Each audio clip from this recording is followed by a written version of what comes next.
Dans cette vidéo, nous allons voir comment rajouter un table view à l'intérieur d'une interface Python. Donc, je vais utiliser les notions de Qt, donc l'interface Qt pour le faire. Je vais le faire en mode programmation, donc en utilisant le code, et je vais vous faire aussi des comparaisons avec Qt Designer, donc pour vous montrer où vont se placer les éléments. Donc, évidemment, la table view, donc qu'on peut utiliser avec Python. Donc, si on commence ici pour le faire avec la programmation, ce qu'on doit faire ici, ben, je peux faire ici from, évidemment, PyQt. Donc, vous devez avoir cette bibliothèque-là d'installer, donc pour pouvoir l'utiliser, PyQt5. Et à l'intérieur de ça, donc, ce que je vais faire ici, c'est que je vais utiliser Qt Widgets. Et de là, bien évidemment, je vais utiliser plusieurs éléments à l'intérieur de ça. Donc, ici, QApplication. Donc, ici, on peut faire QApplication ici. QWidget, donc je vais utiliser des widgets, évidemment. Je vais utiliser évidemment la table ici, Qt Table Widget. Donc c'est un élément que je vais utiliser. On va utiliser aussi le Qtable Widget Item, donc pour mettre des éléments à l'intérieur de la table. Et aussi pour centrer tous mes éléments sur dans mon interface, ben, je vais utiliser ici le QVBox Layout. Donc, c'est un élément pour centrer mes sous-éléments, si on veut, de mon interface à l'intérieur d'une boîte. Donc, un QVBox Layout, donc qui va me permettre de centrer mes éléments de manière verticale. Donc, ce que je peux faire aussi là-dedans, donc je peux importer 6, donc je vais avoir besoin des notions du système aussi. On peut se faire une classe, donc une notion d'orienter objet ici. Donc une classe, on l'appelle souvent window. Donc je vais mettre ça et qui va hériter de QWidget. Donc QWidget, c'est la notion des widgets, donc de Qt, dans lequel je vais hériter. Et comme je fais de l'héritage à l'intérieur de ça, bien évidemment, je dois faire ici dans la méthode d'initialisation, donc init ici. Donc si je fais init, à l'intérieur de ça, bien, ce que je dois faire pour débuter, bien, il y a plusieurs manières de faire, d'aller déclencher la classe qui est mère, donc la classe dans laquelle la classe Windows ici va hériter. Ben, on peut le faire de plusieurs manières. Ici, on va le faire en utilisant super. Donc, pas avec super Windows Self ici, mais ça va être super.init. Donc, ça va initialiser le Qt, ben pas Qt, mais QWidget ici. Et de là, ben, dans ma fenêtre, ben, ce que je peux faire ici, c'est faire self.setWindowTitle. Donc, je peux lui définir ici un titre, donc dans ma table, pas dans ma table, mais dans ma fenêtre.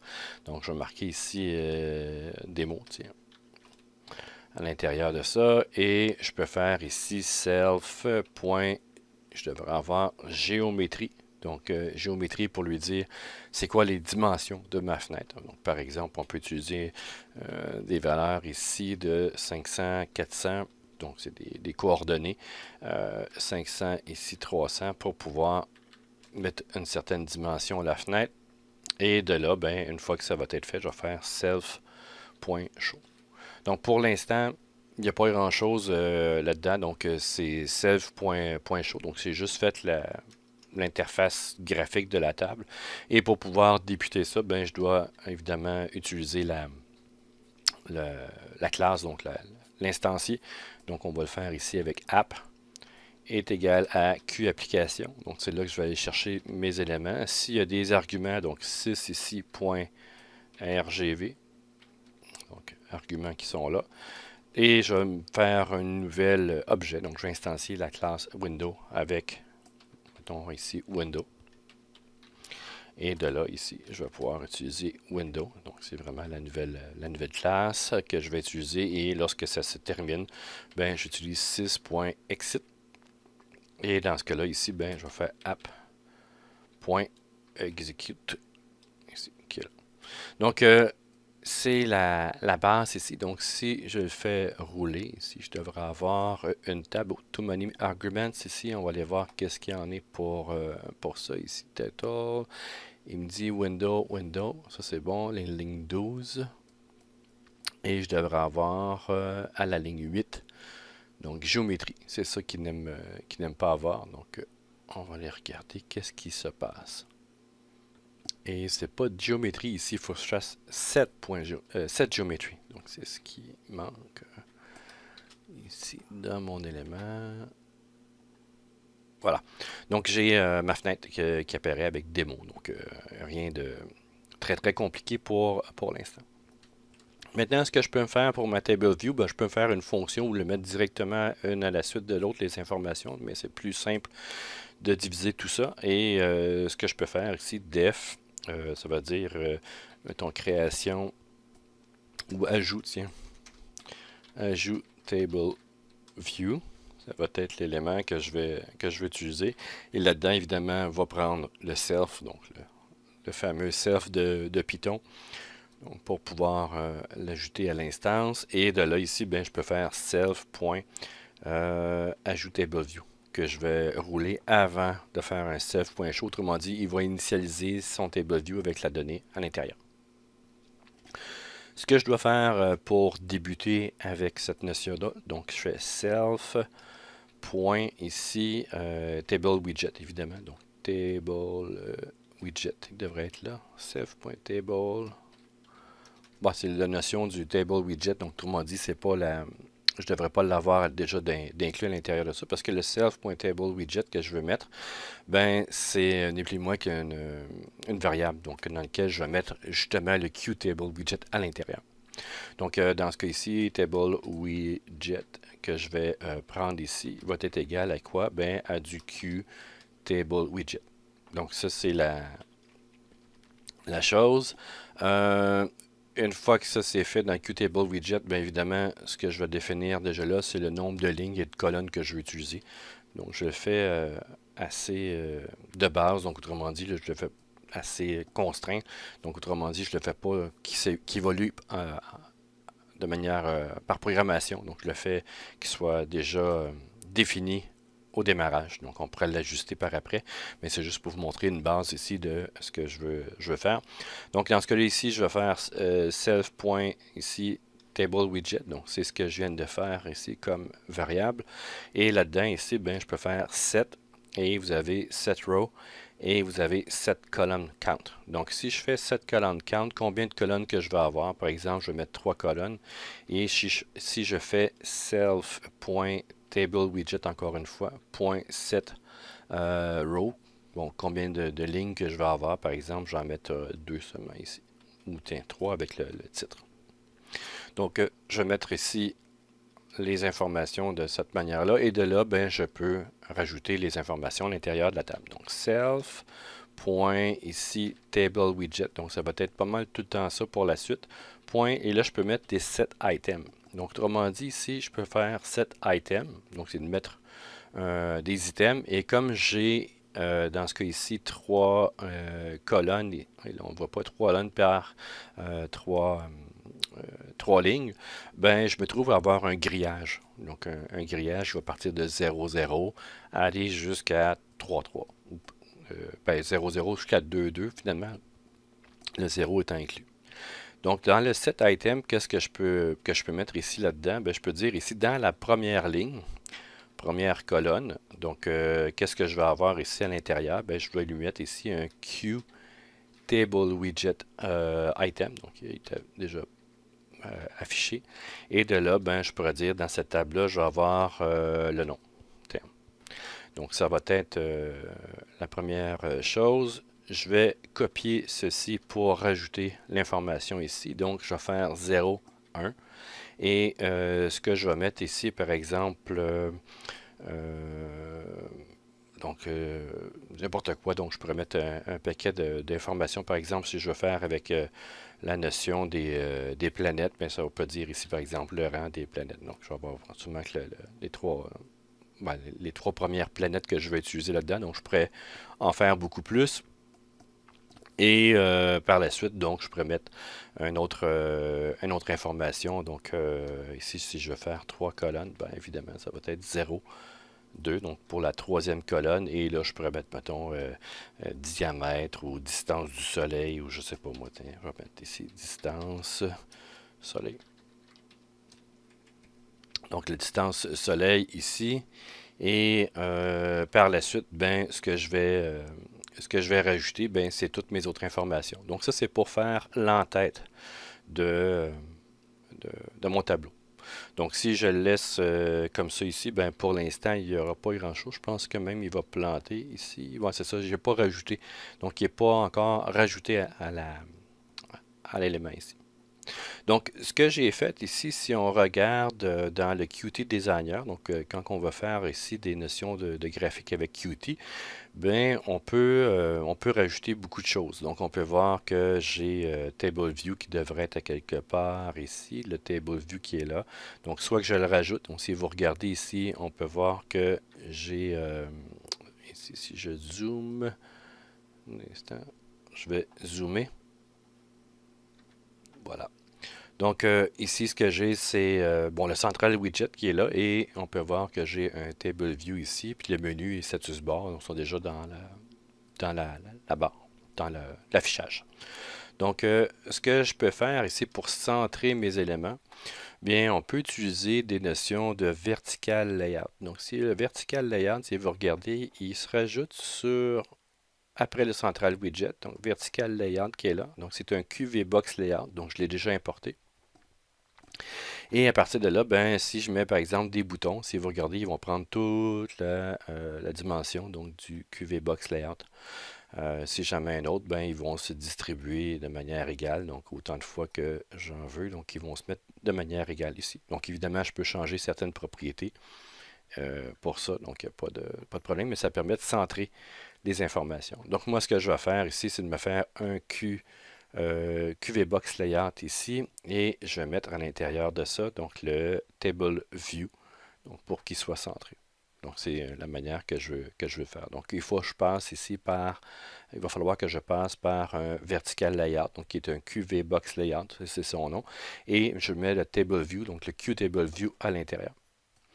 Donc pour faire cette notion-là ici, donc, ce que je devrais faire avec l'information, donc avec mon Qtable layout ici qui est là, ben, ce que je vais me faire, juste pour vous montrer, là, même si mon tableau n'est pas terminé, de faire un self, donc une variable, self. Par exemple, vbox. Donc, une boîte ou vboîte, vertical boîte. Tiens, je vais mettre en français, vertical boîte ici. Et ça va être égal à quoi? Ben, ça va être égal à ce qu'on a vu, QV box layout. Donc ça, c'est l'élément. Et maintenant, ben, ce que je vais faire, c'est que je vais rajouter le Qtable widget à l'intérieur du QVBox layout. Donc ça va dire ici self.vboîte. Et là, vous pouvez voir ici que je peux faire un add widget. Donc il devrait être là, add widget. Et le widget que je vais rajouter, ben, c'est ni plus ni moins que le self.table widget. Et une fois que ça c'est fait, ben, je vais faire self.setLayout. Donc, autrement dit, je vais mettre dans le layout ici, le self ici, point vboîte. Voilà. Donc ça va me permettre de rajouter là-dedans la table view. Donc vous pouvez voir que j'ai mes informations qui sont là. Bon, évidemment, par après, je peux changer la dimension de de mes colonnes, là, donc de changer un peu la propriété de ma table. Mais pour l'instant, j'ai nom, rang et distance du soleil. Donc c'est la première ligne. C'est pas vraiment le nom de mes titres, mais c'est ma première ligne ici que je préfère, où j'aurais pu mettre directement l'information aussi pour ça. Euh, donc, ce que je peux faire aussi là-dedans, donc ben, je peux rajouter déjà mes premières informations. Par exemple, ici, je vais prendre les mêmes informations qui sont là. Et ce que je vais faire là-dessus, donc vous pouvez voir, bon, le nom, ça serait Mercure, par exemple, pour une des planètes. Son rang, ça serait le 1. Et la distance du Soleil, donc on pourrait aller chercher sur le web son information. Donc je vais mettre, ben tiens, je vais aller chercher la distance et je vais la rajouter. Grâce à Wikipédia, donc on peut aller chercher la distance et j'ai pris la filie ici, donc l'élément l'élément donc de la distance par rapport au Soleil. Donc celui qui est le plus éloigné. Donc, j'ai pris donc c'est vraiment pour la démo, c'est environ 70 millions. Donc, je vais l'écrire de cette manière-là, donc pour de kilomètres. Donc, si on sauvegarde ça et que je fais play ici, j'ai Mercure ici qui s'est rajouté. Donc, pourquoi ici j'ai Mercure qui a écrasé l'autre? Bien évidemment, il va falloir que je change ici pour la deuxième colonne qui se trouve être la 1. Voilà, non, ici, Mercure. Par la suite, donc, je pourrais utiliser la même chose ici, évidemment, ne pas oublier de mettre ici 2 pour l'autre ligne. Donc, ça va être les 3 lignes que je vais avoir. Donc, ça serait Vénus ici. Pour l'autre, donc son rang, ça serait le deuxième. Et si je regarde sur les planètes comme Vénus, donc sur Wiki, on va avoir la Phélie ici, c'est la distance donc la plus éloignée, c'est environ 108 millions de kilomètres, quasiment 109. Donc ici, on va mettre 109. Donc on va arrondir l'information et si je fais sauvegarder, et voilà donc le nom Mercure, Vénus et les rangs à la distance du Soleil qui est de cette manière-là, donc c'est une représentation, une démo que je peux faire avec le Qtable widget ici. Je peux aussi par la suite, donc, lorsque je crée la table, de mettre une certaine dimension, par exemple. Donc, tantôt, j'ai parlé de la dimension de largeur des colonnes, par exemple. Bien, je peux le faire ici dans la notion, donc, self.tablewidget. Ici, ça va être égal à quoi? Bien, ça va être égal à 7. Vous avez colonne count ici, mais vous devriez avoir le 7 colonne width. Ici, colonne count, je devrais avoir colonne width. Là. Donc, la largeur des colonnes. Et de là, ben, je peux dire ici quelle largeur que je veux avoir. Donc, vous pouvez voir ici que c'est la colonne, quelle colonne et la largeur que je vais avoir, c'est deux entiers. Donc, par exemple, je vais avoir la première colonne. Ici, je vais avoir une dimension de 200, par exemple. Ben, ça va me permettre d'avoir ici un peu plus grand. Ici, qui est là. Donc, je pourrais avoir, je pourrais définir ici la colonne 2, la colonne 3, ainsi de suite. Donc, ça permet d'avoir quelle colonne ici va avoir quelle dimension là-dessus et vous pourriez travailler avec ces différents éléments-là. Puis, il y a d'autres techniques ici que je n'aborderai pas dans cette vidéo-là, mais vous avez différentes techniques pour le faire. Donc, ça va ressembler à ça ici pour faire ici une interface, donc le QWindow. Ici, vous pourriez ne pas mettre euh, la, la méthode ici à l'intérieur de la classe. Moi, je l'ai mis ici, je trouve que c'est plus simple, ça divise le code, donc au moins j'ai pu le faire par morceau, savoir si ça fonctionnait ou pas, et c'était une bonne affaire, j'avais oublié le 7 ici. Et par la suite, ben, j'ai pu déboguer petit peu mes informations et pouvoir les rajouter. Donc, vous pourriez vous faire aussi dans la classe, donc rajouter une colonne, des choses comme ça. Donc, vous pourriez rajouter des informations directement à l'intérieur de votre table et de pouvoir faire modifier le nombre de lignes, le nombre de colonnes. Donc, en utilisant ce petit bout de code-là. Donc, voilà pour un Qtable View ici à l'intérieur de Qtable View, je devrais dire, à l'intérieur de Python.